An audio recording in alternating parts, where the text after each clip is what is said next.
who always talks back. Max was a clever boy. He always had something to say, whether it was a good idea or not. If his mom asked him to clean his room, Max would cross his arms and huff, "I'm not cleaning it. Why should I? It's not fair." If his dad called him to breakfast, Max would groan, "I don't want that for breakfast. I wanted pancakes." At school, things were just as dramatic. When his teacher asked him to be quiet, Max would shout, "Why do you always pick on me? I wasn't even talking." And if his friends wanted to play a game that wasn't exactly what Max had in mind, he'd say, "I don't want to play that. I want to play my game, not yours." At first, it felt kind of powerful. Max thought he was in control, throwing his words around like he was the king of the world. But the more he talked back, the more people seemed fed up with him.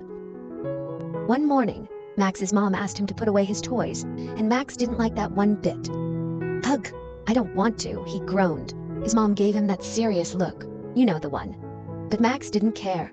He stomped his foot and muttered, "You're always bossing me around." His mom sighed, her shoulders slumping. "Max, if you keep talking like that, it's going to hurt our feelings." But Max didn't care. After all, what did it matter if he was a little rude? He felt better when he let it out, right? Later that afternoon, Max went outside to play with his friends. He ran up to them, full of energy, and demanded, "Let's play my game." But his friends just stared at him for a second, then shrugged and said, "Nah, we're going to play something else." Max blinked. What? That didn't happen. He was Max. People didn't say no to him. But there they were, walking away. Max stared after them, blinking in confusion. "But I'm the one who knows how to play all the fun games," he grumbled. "Why don't they like me?" That evening, Max called his dog Buster to come inside, but Buster didn't come. Max stomped his foot. "Buster, come here right now." But instead of wagging his tail and rushing over, Buster turned and trotted off toward the bushes, completely ignoring Max. Max gaped in disbelief. "Why does everyone ignore me? What's going on?" Feeling very annoyed, Max went back inside and tried to talk to his mom, but she just gave him a tired smile and said, "Okay, Max, let's try to do better tomorrow." Max didn't feel like doing better. In fact, he was starting to feel kind of grumpy. Why didn't anyone ever just listen to him? Was he really that bad? That night, Max fell into a deep sleep, and oh, what a sleep it was. Boy, was it a strange one. Max woke up in a world that looked nothing like his room. Everything around him seemed to bounce and jiggle like jelly. The trees were swaying like they had too much coffee, and the sky was a swirling mix of purple and orange. Max thought he was dreaming, but it felt so real. He opened his mouth to say something, and boing, the words shot out like rubber balls. "I don't want to do this," he yelled, and the words bounced right back at him, hit his hand. Boom! Max stumbled back. He tried to run, but the words came faster and harder, bouncing off the ground like they had a mind of their own. "I don't want to clean my room," Max yelled, thinking maybe he could get away from them. Max tried to dodge them, but it was like being trapped in a giant angry word machine. The more he yelled, the more the words came back at him. They didn't just bounce, they seemed to be multiplying, like some sort of giant word monster. "I hate this," splat. "I'm not doing it," bam. "You never listen to me," zap. Each word hit him harder than the last one, and he found himself covered in a pile of bouncing, angry words. He could hardly breathe. "This is horrible," he cried out. "Why does this keep happening?" Just as Max thought he might get buried under the word avalanche, a figure appeared. It was a wise old owl, perched on a nearby tree.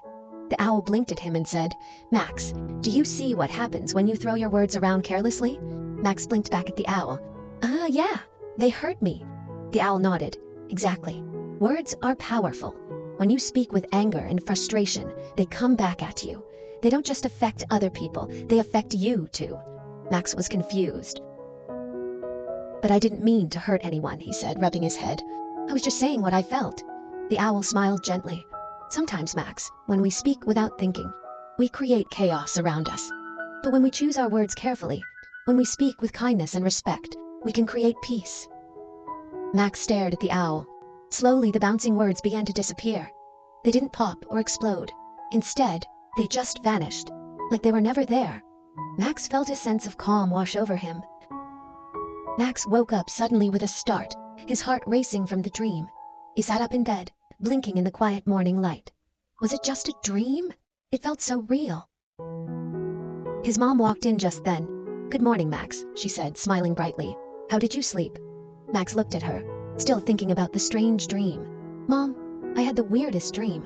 There were these words bouncing all over the place, hitting me, and I realized I was the one causing it. His mom raised an eyebrow, amused. That sounds like a wild dream. What happened? Max took a deep breath. Well, every time I said something rude or yelled at someone, my words came back at me. They hit me, and it hurts. And then I realized I was making everything worse with my words, not better. His mom nodded thoughtfully.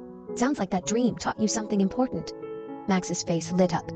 Yeah, I think it was trying to show me that when I talk back or say mean things, it doesn't just hurt others. It hurts me, too. I never realized how powerful words are until they came flying back at me like 1,000 angry boomerangs. His mom smiled warmly, sitting down beside him. That's a great way to put it. When we use words carelessly, they can come back to hurt us.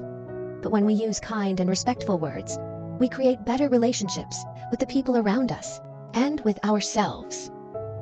Max thought about this. I don't want to make things worse anymore, Mom. I want to be more careful with my words. I want to make people feel better, not worse. His mom gave him a big hug. I'm proud of you, Max. It's not always easy, but I know you can do it. That morning, Max was asked to clean his room. Normally, he would have groaned and complained, but this time he looked around then said, Okay, Mom, I don't really want to, but I know it needs to be done. Can we do it together later? His mom grinned. That sounds like a great plan, Max. Later, when Max went outside to play, he smiled and said, Can I join your game, guys? His friends smiled back and said, Of course, Max, let's play. When Max called Buster to come inside, he said softly, Come here, boy. This time Buster came running, wagging his tail. Max smiled to himself. This felt good. His words were no longer bouncing back at him. They were connecting him with people, and even his dog. From that day forward, Max was careful with the words he spoke. He knew they had the power to make people feel good or bad, and he chose to use them wisely. No more bouncing words, no more hurtful things, just kind, respectful words that made the world a little brighter for everyone, including himself.